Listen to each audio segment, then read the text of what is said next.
On this edition of Unity Talks, stay tuned to find out how you can develop your people with two pieces of important advice, and that is empowerment and support. All that next on the Unity Talks podcast. Welcome to Unity Talks, where the hiring experts of Dallas-based recruiting firm Unity Search engage in lively discussion with successful business leaders to dissect their careers and how they got to where they are today, the obstacles overcome to reach their success, and steps they've taken to stay at the top of their respective fields. So listen in as we provide you with the thought-provoking conversation and ideas that keep industries moving forward. And welcome back once again to the Unity Talks podcast, where we interview DFW business leaders on how they got to where they're at in their career, what keeps them there, and any advice they could share with our audience. And today, our guest is Trish McBratney, who is the Chief Accounting Officer and Senior VP at NetStreet. Welcome to the show, Trish. Thank you for having me. Yeah, we're so thankful that you get to carve out some day, share with us your story, and share with us any advice and wisdom, which I know you're chock full of, for our audience. But before we get into that, you got to give us a little commercial on NetStreet. You bet. Public company. I was almost going to say private. I did. It once was. Now it's public. Tell us a little bit about NetStreet. Yes, so NetStreet is a triple net lease company. So we own essential retail across the U.S. and we're publicly traded. When did y'all go public? 2020, August of 2020. So right after the pandemic hit, we went public. Right after, right during. Did you make the trip? How did they do that? Did people go? We did a webcast. We did a webcast to do the IPO, and they actually had a person on the floor ringing the bell for us the day we went public. So they had to figure all that stuff out, right? They did, and they had a process set up, and we had there was a few people at the company that were rolling on Zoom. And they had them up on the screen as the bell was ringing. So it was awesome. It was amazing, actually. All things considered, that's really cool because, you know, the exchanges had to come up with a plan because they can't have people flying there. Right. Awesome. Yeah, and it was great because they brought us back last year to actually ring the bell. So we got to open the market in August of 2021, so we actually got to go to ring the bell. The 1 year celebration. It was great. It was so great. So That's we fantastic. really enjoyed that. So. Yeah, that's super cool. Well, we're going to get really into your background, and we're going to start with growing up, where you grew up. And here's the thing. Yesterday, so Trish grew up in a small town. Okay, I'm going to get this right.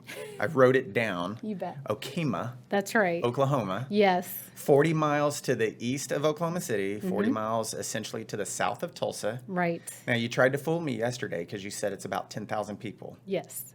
Do you know how many people live there? Now, probably around 8,000 people. It's a pretty small town. I actually have the correct answer. Okay. As of 2020 census, 3,000. Oh, there you go. It's really small. Oh, my goodness. So oil and gas, is that I mean, it's funny because I grew up in this town and, you know, I'd say the businesses were oil and gas and then everything that kind of to run a town. And we're also the county seat. So there was a lot of people that worked at the county courthouse. And so, you know, that kind of ran the whole town, if you will. So I grew up and went to elementary all the way to high school, and I knew the same people in my class. So there was about 50 of us that went to kindergarten together all the way to senior. Oh, my goodness. So was it in one building? No. Always? No, So you actually got to change schools? We did. We had an elementary, we had a middle school and high school. And since I've left, they have made a new high school. So that was very impressive that they were able to build a new high school. What I did learn when I was talking with you is that the next biggest town, it's still a town, Henrietta, Oklahoma, right? Yes. And so since we're in Dallas, most people who are football fans of the Cowboys know Henrietta, Oklahoma. Yes. Why? Because Troy Aikman's from there. Because Troy Aikman's from there. there. It was incredible, though, because I will say he attended one of our high school basketball games. When I was in high school, he attended, it was in the 90s, and he was there, and everybody was talking about Troy Aikman. And, of course, at the time, I didn't really follow football, but everybody was talking about how he was in the building. So, and that he just got drafted by the Dallas Cowboys, and I had no idea who There's he was. excitement. Now, you didn't follow football, but you were an athlete growing up, right? I was. You were heavily involved in sports. You were in track, like that was your thing. Right. So, yeah, track, cheerleading. I played basketball too, so it was a lot of fun. Awesome. But in a small town, you do everything. So. Yeah, you kind of have to. I You guess, do, you right? do. The coaches are like, come out. What was the longest bus ride to go to the neighboring town to play? About 30 minutes. Oh, okay, so Yeah, not bad. Not bad. There was bad. a lot of small towns around us. Prague, it's Prague. They were the closest town to us that was a 2A school. So we were 2A, and they were our big rival. Awesome. So, yep. Very cool. Very cool. Yeah. And here's the other thing. So we learned parents aren't doctors, but from 8 years old on, Yeah. you were going to be a pediatrician. I was. I had it in my mind from a very young age that I was going to be a doctor. And really in high school, because I love kids, I wanted to be a pediatrician. And so I went to school thinking, I'm going to med school, and look at me now. I know. Yeah, So- I don't interview doctors. Right. Yeah. So, well, and that's the thing, right? Small town. So you actually became the trainer of the high school basketball team and track team, right? It's like, Yeah, if so they I was- needed bandaging up. I was doing it. And I really, I was an athlete too, but I was always willing to help my teammates out. And I thought, well, this is great training for me for when I, become a doctor. And so, yeah, from a very early age, that's what I thought I was going to be. And then I get to college, and that all changed. Yeah. So take us through that real quick, because you're an accountant. Yeah, And yeah. now you don't only just wear an accounting hat. In your Right. current role, you're Right. wearing insurance, yeah. IT, HR, all these different hats. But why did we switch sophomore in college, Oklahoma State University, Yeah. and we switched from pre-med to accounting? Yeah, I mean, it really was something I fell into because once I was a pre-med major and decided, okay, no, this isn't the path I'm going to take. My parents encouraged me to go to business college, and it was a great landing spot. And of course, when you go to the business college, the first class that they have you take is accounting. And I didn't mention this before, or maybe we talked about it a little bit, but in high school, there was an elective called accounting, and I took it in high school, not thinking anything about it. But when I switched over to the business college, accounting class was like my first business. That and statistics were kind of my first two classes in the business college. And my accounting professor just took me to the side and said, why aren't you an accounting major? And I said, well, I don't want to wear the visor. I don't want to, I don't want to track things in a ledger. And she said, no, there's public accounting, and there's the big six at the time. And it's a completely different take on accounting, and you're more of a consultant. And I was like, oh, well, that sounds exciting. And she was really instrumental in getting me involved in Beta Alpha Psi, which was an accounting organization on campus. And she introduced me to a lot of the firms. So I early, like really 6 months after I became a business major, I became an accounting major. So it was really amazing because things kind of just, from there, it just kind of took off. And I remember going through my interviews on campus, and a lot of times I'd get questions like looking at my resumes, like, wow, you have a lot of science classes. Yeah, what's wrong with Yeah, you? exactly. And so I had to go through the whole spiel of like, yes, I was a pre-med major. And so I didn't have a minor, which was unusual for an accounting major. And in Oklahoma at the time, we didn't require a 150-hour requirement. So I could just get my bachelor's degree. So I was focused on getting it done. I was able to graduate from Oklahoma State in 4 years. But it was very tough. I had to take summer classes, and I had to take a class like a month after graduation to finish my degree.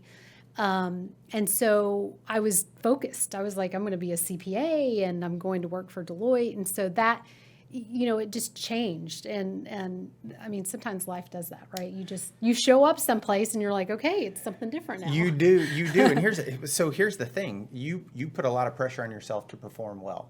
Right? And That's right. You've made it to where you are in your career, and that pressure you put on yourself, because it wasn't, from talking to you, it wasn't like mom and dad are putting all this pressure on yourself, but in your mind, like, I needed to be the best. Right. And so maybe you didn't like the classes that you were taking for your pre-med, but you'd also said, well, I got a B, and I can't handle that. I needed to be the best. Right. And that's a lot of pressure on yourself, which accounting people and finance people have a tendency to do that. Mm-hmm. You're good performers because they want everything nice, neat, fit into a box. Right. Where did that come from for you, putting that pressure on yourself? Because it's a blessing and a curse at times Right. for people. Right. I don't know. I think I've always been driven. I've always been a driven person, and that's just part of who I am. And I think early on, like even, in middle school, I just remember thinking I want to do big things. Didn't know what that was going to be exactly. I wanted to be a doctor, but middle school, you don't think about college and all the education you have to go through to be a doctor. And then, really once I got into college and finding my calling, it just fueled that internal ambition that I had. And then once I realized, wow, Big Four, Big Six at the time, that's where it's at. That's where I'm going to go. And, I was really driven. Just, I don't know. And I don't really know where it comes from. It's just something I've always done with my It's life. funny, people who are very driven, sometimes they have to balance that because that self-talk can be good, and then the self-talk can also be like not so good. And so Right. they really have to balance that. It's obviously served you well in your career. Is your self-talk the same now as it was then, or have you modified that since you're older and you've achieved what you've achieved so far? Yeah, I mean, I think it's just different now. And so I would say that what I do now is I enjoy teaching people, and I enjoy developing my teams. And I know that sounds very cliche, development of people, empowering people. I really love that. I really love bringing new people into my organization and that have never done things before and teaching them something new. That gives me so much. I mean, that just gives me a lot that I can teach somebody something new. And it can be little things, it can be big things. And I really enjoy bringing people in and putting them in roles that I see that they'll be successful at, but they've never done before, and giving them that support system to go, I will support you in this role. I know you've never done it before, but I want to support your success. And I've always loved that. And I think I got that, early on at Deloitte. One of the things you're used to at Deloitte is that you just have tons of new college graduates in and out of Big Four. And so you're constantly training new people. But at Deloitte, they also push their leaders out to do training. And I think because of all that, that was kind of my baseline. And I've always enjoyed that aspect of it. And that is one of the things that kept me at Deloitte for so long, was that I always felt like there was a challenge and I was always being developed. And I love that. And taking that into industry and the places I've been with my people, I feel like I'm bringing that to the table. So I want people to succeed, and I want them to learn something new and feel like, okay, Trish brought me in. She's empowered me to do a new role, something I've never done before, and she's supporting that growth. She's not just giving it to me, but she's supporting me, training me, encouraging me to do it, and then helping redirect. Because you can't just give somebody a new role and say, okay. So we're gonna spend the rest of the time on this because you Right. said so much there. So we're gonna pause on all of this, but before we get too far into it, just to give people kind of the dossier or the resume real quick. So it was, how many years at Deloitte? A lot of years. So I think it was like almost 14 years at Deloitte. So a lot of time. So I left Deloitte in 2012. Left as a senior manager. Senior manager, yep. Yep. And then I went into industry after that. And my first job after leaving Deloitte was public company controller. And that was a big risk because I'd never been a controller. I'd never been at a public company. I'd never done everything. I'd served public clients. And so, Gary Watazik, Kim Sheehy, they really took a chance on me, and I just thank them today. Well, this is for what that. people always say. Yeah. It's like senior managers or managers want to leave and get into a controller position. Right. And It's most of the time, it's like, well, I get that you've audited it, but you've never made a journal entry. Exactly. Like, you don't know what month-end close is Right. actually like. So Right. you've probably been in over your head. We need to Exactly. start you in reporting and Yeah. then bring you over. That's right. And That's so that's right. really cool that you, again, you push yourself to excel. So Yep. they picked the great person to try that on. And I am so thankful. And I was able to really learn a lot from that role. And it's really propelled me, in my career. I was, I then went on to become the chief accounting officer for Mill Creek Residential. And that kind of got me back to my roots, back to real estate, kind of multifamily. And I was able to kind of, in that role, I was able to oversee IT, HR, a lot of different functions, insurance, and areas that I had never touched before. And that was amazing. And I've been able to carry those experiences through today. I'm in our company is a big public company, but we do a lot with little. Like we have 35 people, so we're doing a lot as a public company. And so there are a lot of hats that I have to wear and our people have to wear. So it's really benefited me in this role. So now that we have the background, right? Yeah. In public, senior manager, go straight to industry, public companies. Yeah. So let's talk about what we were here to spend a lot of time on, which You is bet. development of people. And there's two umbrellas here. You said them both earlier. You said there's empowering and then there's support. Yeah. So let's and we may spend most of the time on empowering because that can be kind of one of those catchy phrases that people Right. throw around all the time, like, Right. oh, I empower my team. But people are always looking at, well, what does that mean to you? And help us walk through some practical ways that you actually can execute on empowering your people. Yeah, I mean, it really is, you look at your team and you make sure that they're being developed. I mean, the last thing I want for somebody to join our company and not feel like they have an opportunity to learn something new. So empowerment to me is giving them a new project or something they've never done before, and then giving them the support. It's like, I'm going to pay for you to do the training.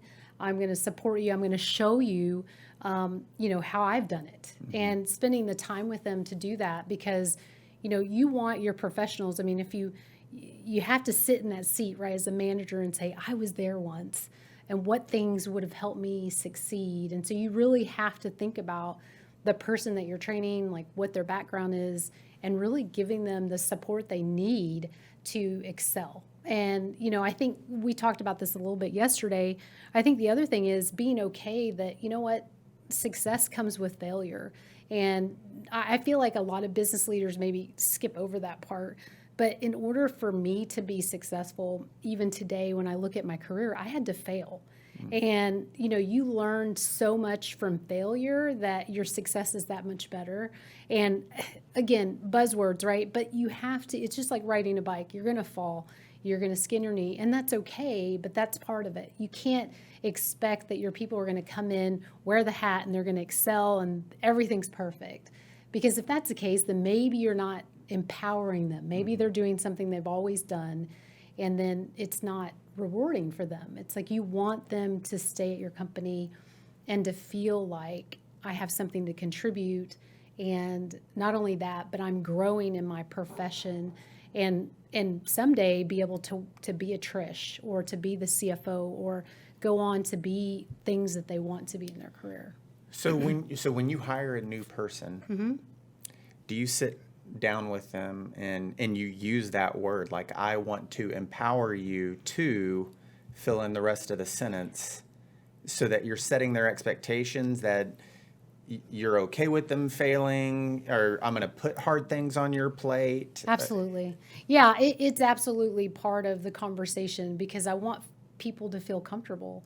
I don't want them to feel like, oh my gosh, I can't go to Trish if I don't understand something, or this doesn't quite make sense. I want them to feel that comfort level that, there's an open door policy with her, and she knows that I'm doing new things and I'll have questions and I won't always know the answer, and that's okay, because I expect that. And I also, like, after we talked yesterday, it made me think about like other things that you can do as a manager that we've done at my various companies, and that's, bringing people along. So sometimes, just little things. They may not have a speaking part, but, let them see how you lead and how you interact with the audit committee, with the board.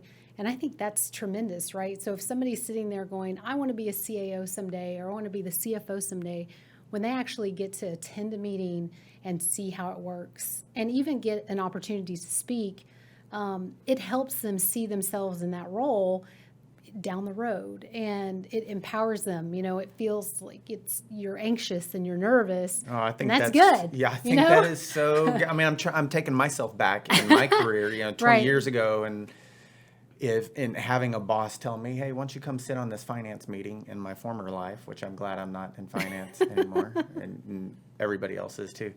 But just having the ability to do that. Right. I'm walking out of that meeting with, shoulders back, chest out, head Right. held high. I'm Right. telling my wife and kids. Right. I would feel so great about Yeah. that. Yeah, and it's amazing. This last year, NetStreet, we had interns come into our company. We had 4 interns, and they were all at various stages of their college career, but we had them actually present. We had them in areas across the company, and they did things that our senior leadership people do normally, but we had them do it, and it was great because they could see, oh my gosh, if I stay at it, this is my future. And it does help. And I think that helps in a lot of different ways, because we do have to be more creative on how we engage the generation that's coming up, the generation in college. How do you encourage them to stay with it? Well, here's what I just heard you say, which was so cool, is you're giving them stuff that matters. Yeah. Instead of, like I could easily see leaders, and I know of leaders, where I'm like, man, I don't want to do that. So I'm just going to give it and delegate Right. it to this person Right. and let them do the stuff that I don't want to do. They know that. Well, I'm just getting this because you don't want to do it. Exactly. That's, you may think, oh, I'm empowering them to do that. But they know that's not empowering. Right. You have to give them the stuff that matters. And I just heard you Yeah. say that you're giving them stuff that interns, that senior leaders that do on a daily basis. And so is that something that you've always done? Is that I would say I would say in my, across, the last 5 or 6 years after being out of public accounting, I definitely have seen that more here at NetStreet than other places. And I do think it's genius. I think it's, we had our intern on investor relations. We had an investor relations intern that did the opening statement for our earnings call. And so cool. we got to introduce her, and she got to read the script about it having forward-looking comments. And that was so impressive because I was like, here she is, not even 21, and she's reading the script on, our call for the earnings. So, it's stuff like that. And it's little things. It didn't have to be that grand either. It can be just small things, right? It can be things that maybe you do the presentation for the audit committee. Maybe you give that to somebody else more junior on the team. And it's amazing. I think it's, gives them a flavor for what it's like to be in that seat. So we talked about empowering. Yeah. How do you show them support? What is support? What are practical ways we can support our team? Yeah, I mean, at the end of the day, I think it's so important. I grew up at Deloitte, and I say that a lot because I grew up in accounting at Deloitte. And when you're in Big Four, they support you so much when it comes to CPE and technology and stuff like that. And so I've carried that through my industry life, making sure that my team knows that they're not going to just not have tools, So maybe it's, if they come to me and they say, hey, I want to go to this training, and it's in Las Vegas and it's a Yardi training, do it. I want them to learn it. I want them to be passionate and network with other people.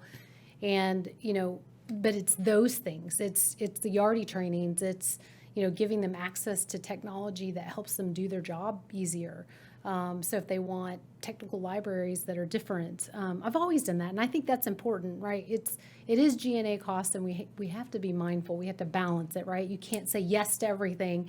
But at the same time, for a person to be successful, they have to feel like, hey, I've got the tools I need to be successful. Mm-hmm. And I never want somebody to walk in and go, wow, everything is so on the cheap, and I don't feel like the investment's there in me and my development. I never want somebody to walk out of my department or a company and feel that way. Well, you just answered a very practical question for other leaders, which is, you're building it into your budget. Yeah, because it absolutely. does increase your G&A expense. It does. And so you're building that in at the beginning of the year, knowing I have to show support to my team. Mm-hmm. And so you're sending them to training, right. Or you're bringing people in to talk to them. Mm-hmm. Do you find out from people that report to you, because you have so many different areas. You've got an IT area, you've got accounting people, you've got HR thing, and you've got all these different. Do you take notes in one-on-ones that this is how this person operates and this is the support they need, and then you just schedule that out for yourself, or how? It's really overtly. I mean, I'm very direct with the people that work with me. I ask them questions like, what can we do differently? How could we use technology differently? So I definitely don't make it a secret, and I don't want it to be hard for somebody to go, I need this. So I think it's very on purpose and overt, and it's asking those questions. And I think as a leader, you do have to ask questions. I think if you just wait for people to request it, I think that's hard because that can create some, not animosity, but maybe people are afraid to confront you or afraid to ask. But little do you know that would go a long way. So you have to be on purpose. You have to lead on purpose. You have to ask them questions and make sure that they're getting what they need, because you can't just assume they're going to ask. So one of the things you said yesterday was from the second they step foot at the company, NetStreet in this case, they're empowered. Yes. Right? Is there anything that you do during an interview process that you're trying to set the stage for, yes, this person is going to take my empowerment. They are going to be a little bit risky and fail and learn from that, because on the other side of trials and tribulations is growth. And so is there anything, if I'm interviewing someone, does something click with you, or you can just see like this is the type of person we need? Yeah, I mean, it's really hard, right? When you're interviewing people, I would say the biggest thing is, for me, it's being patient with the interview process. I mean, you and I talked about how hard it is right now to hire talent. And, talent comes in all forms. And I think even like as recently as hiring our IT manager, you do have to think outside the box when you're interviewing somebody and say, is this a person that's going to work good with our business leaders? Is this a person that's going to be able to tackle a challenge?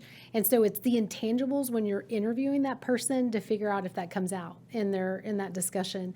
Because you can make interviews super technical, but I find that you learn more about a person and how they're going to work with you and how they're going to work with the organization when you get to those intangible questions, which is, you ask them the harder questions about, do they know their industry and their job, but you get the other pieces, like what problems have you dealt with?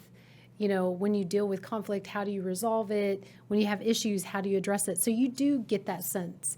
And I would say for me, I've really enjoyed my career path because I feel like even at Deloitte, I feel like I've always been in that situation where I'm dealing with change, I'm dealing with growth, I'm dealing with very hard things, or I'm implementing something new. And I thrive off that as a business leader. I thrive off change. If you were to ask my team at NetStreet, I'm always like, oh, well, how can we use technology different? How can we do this different? And I'm sure some of them are like, can we just do things just one way and never change it again? And it's like, no, we can't. We have to always be thinking about how can we do this better and make your life better, make my life better, and make it easier. So I'm always pushing that. So I'm a change agent. Well, here's what's so great, that last little quote that you just said. So I'm actually going to turn that as we wrap up here. I'm going to turn what you just said into the quote you actually have on your LinkedIn page. Yep.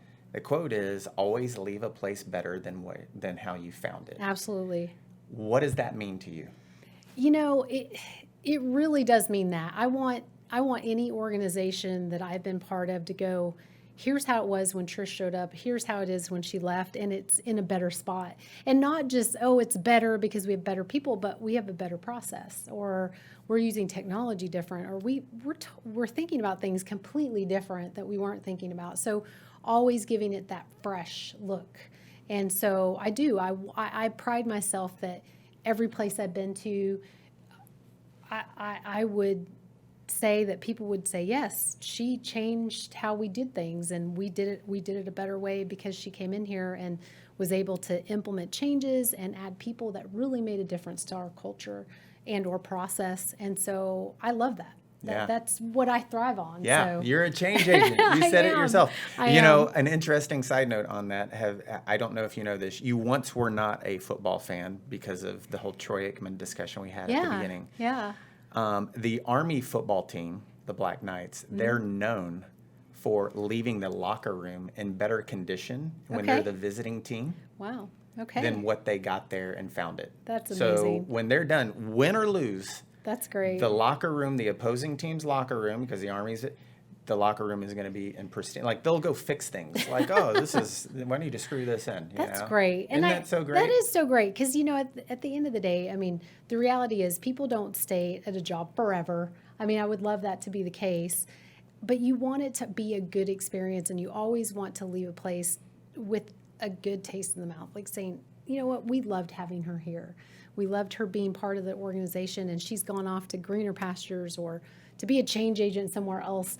And so that's huge to me. So Trish McBratney, folks, she is fantastic. And always remember that if you take empowerment and you take support, you're going to be able to marry those two things together, and you are going to leave a place better than how you found it. And for those that listen to the podcast, we so much appreciate you joining us today. Please share it with other business leaders, people who are climbing in their career, and other leaders of companies and how they manage their staff. And until next time. If you're looking for the next step in your career or the missing piece for your team, Unity Search has you covered. Whether it's finance and accounting, tax services, information technology, or human resources, Unity Search is here for you with experienced and dedicated hiring professionals. Reach out today and take the next step. Unity Search, placing you first.